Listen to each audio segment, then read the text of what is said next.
They were mostly the very young and the very old. And I remember sitting on a makeshift hut watching a man and his wife fill a kettle with what little water they had. And between them lay their young son, and his body was covered in a dirty cloth. And I'll never forget this. The man held the boy's head in his left hand. And slowly and sparingly, the woman poured the contents of the kettle over her son. And as the cloth became wet, you could see his hollowed-out eyes, you could see his ribs, which are unobscured by muscle or fat, you could see his legs, and they were as thin as the twigs that formed the outer layer of the hut that they lived in. And they had already watched their 3 other boys die, and this was their last, and he was just 5 years old. And this was happening 1,000 times a day in places like this all over Somalia.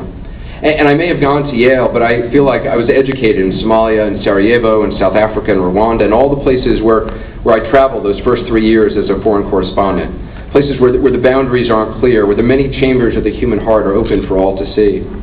In those first 3 years working as a foreign correspondent, I saw more bodies than I can remember. I saw more horror and hate than I can recall. But I also found myself constantly surprised by what I saw in the far reaches of our planet, by the truths that are revealed in the dwindling light of day, when everything else is stripped away and raw and exposed. In war, you expect to find darkness, but you also find light. You expect to see horror, but you also discover humanity as well.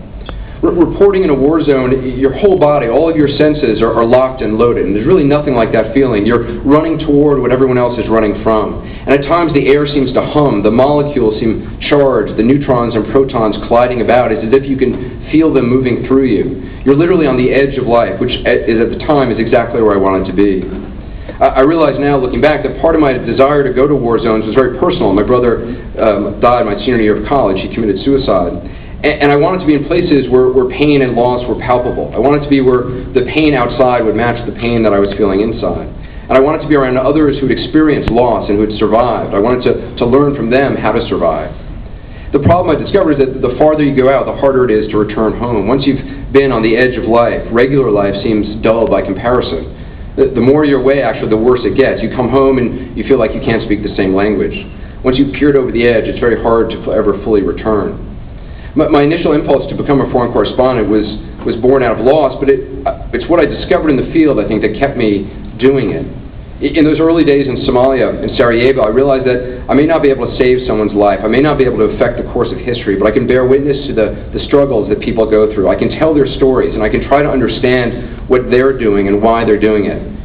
To me, there's nothing sadder than people dying. You find them laying on the side of the road, dissolving into nothing, and no one knows who they were or where they came from, what lives they led, what misfortunes befell them.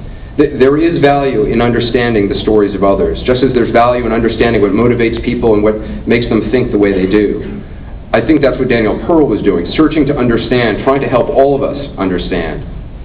In May 1994, after covering the elections in South Africa, I wound up in Rwanda during the height of the genocide. And